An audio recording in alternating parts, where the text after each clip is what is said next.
सबसे पहला सोपान है श्रद्धा, फिर है विश्वास, फिर आगे संसार से वैराग्य, फिर प्रभु के चरणों में अनुराग, और फिर अगर मोक्ष चाहता है तो मोक्ष, प्रेम चाहता है तो प्रेम मार्ग में चला जाएगा। पर सबसे पहली सीढ़ी है श्रद्धा, फिर है विश्वास, दृढ़ विश्वास भगवान के चरणों में। तब फिर अनुभूतियां शुरू होती हैं। जब पहले दृढ़ विश्वास होना ही कठिन है, भगवान के चरणों में विश्वास होना कठिन है। माया ऐसे ऐसे लीलाएं कर देती है तो हमें लगता है पता नहीं भगवान हैं भी कि नहीं, भगवान हमारी बात सुनते हैं कि नहीं सुनते, भगवान हमारी बात बनाएंगे कि नहीं बनाएंगे। कई तरह के ऐसे संशय आ जाते हैं तो हमारा विश्वास टूटने लगता है। पर हमें लगता है भगवान से हमें प्रार्थना करनी चाहिए कि हमारी श्रद्धा आपके चरणों में लगे, हमारा विश्वास आपसे जुड़े। अगर श्रद्धा और विश्वास है तो वैराग्य, अनुराग, ज्ञान सब कुछ आ जाएगा। पहले हमारा श्रद्धा और विश्वास। श्रद्धा कहते हैं शास्त्र और संतों के वाक्यों में बिल्कुल यथावत बुद्धि रखना, अपना क्यों में ना लगाना। और विश्वास कहते हैं भगवान हैं, वो हमारी बात सुन रहे हैं, वो हमें बहुत प्यार कर रहे हैं, वो सुहृद हैं हमारे, उनसे बढ़कर कोई हमारा नहीं। ऐसा दृढ़ विश्वास हो तब आगे उन्नति प्राप्त होती है। कृपा सिंधु शरण जी। श्री हरिवंश गुरुदेव। श्री हरिवंश महाराज जी। महाराज जी आपके चरणों में कोटि कोटि नमन। महाराज जी अध्यात्म में साधन का अधिक महत्व है या आश्रय का? आश्रय का। अगर आप तप करते हैं, साधना करते हैं तो तप लोक की प्राप्ति होगी। लेकिन यदि भगवद आश्रित हैं और कोई त्रुटियां भी हैं, ऐसी समस्याएं भी हैं जो नहीं होनी चाहिए और आपका शरीर छूट जाता है, तो आश्रय से भगवत प्राप्ति होगी। मेरे बनाए ना बनेगी कोटि कल्प लो, आपके बनाए बनेगी पल पाव में। हर समय जितनी हम में ऊर्जा शक्ति है वो हम लगाकर भजन करेंगे।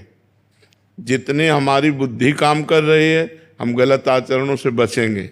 लेकिन इससे भगवत प्राप्ति हो जाए ये हमारा विश्वास नहीं। हमारा विश्वास है कि आपकी कृपा से आप मिलते हो।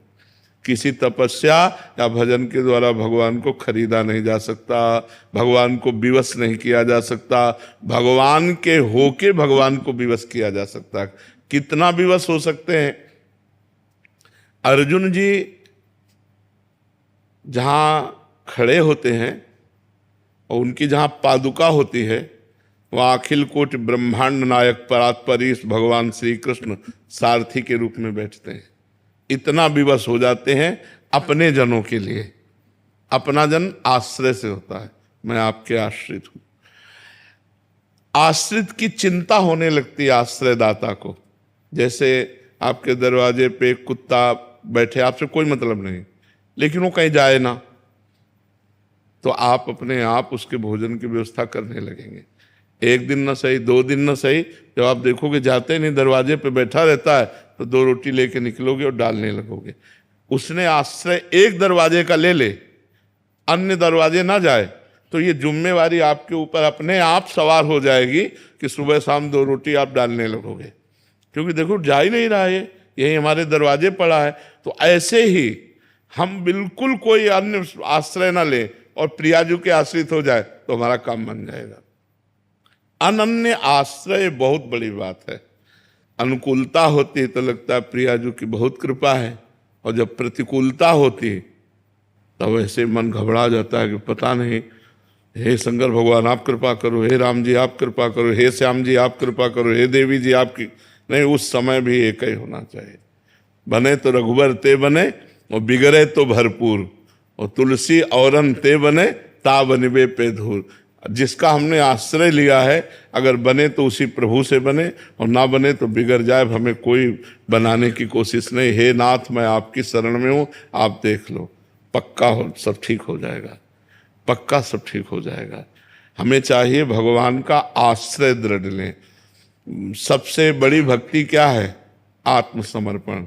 श्रवणम कीर्तनम स्मरणम विष्णुपाद सेवनम अर्चनम वंदनम दास्यम सख्यम आत्मनिवेदनम। आत्मनिवेदन पूर्ण भक्ति। आत्मनिवेदन का मतलब होता है आश्रय, समर्पित हो जाना। हे नाथ मैं आपको समर्पित हूं, अंदर से मन वचन कर्म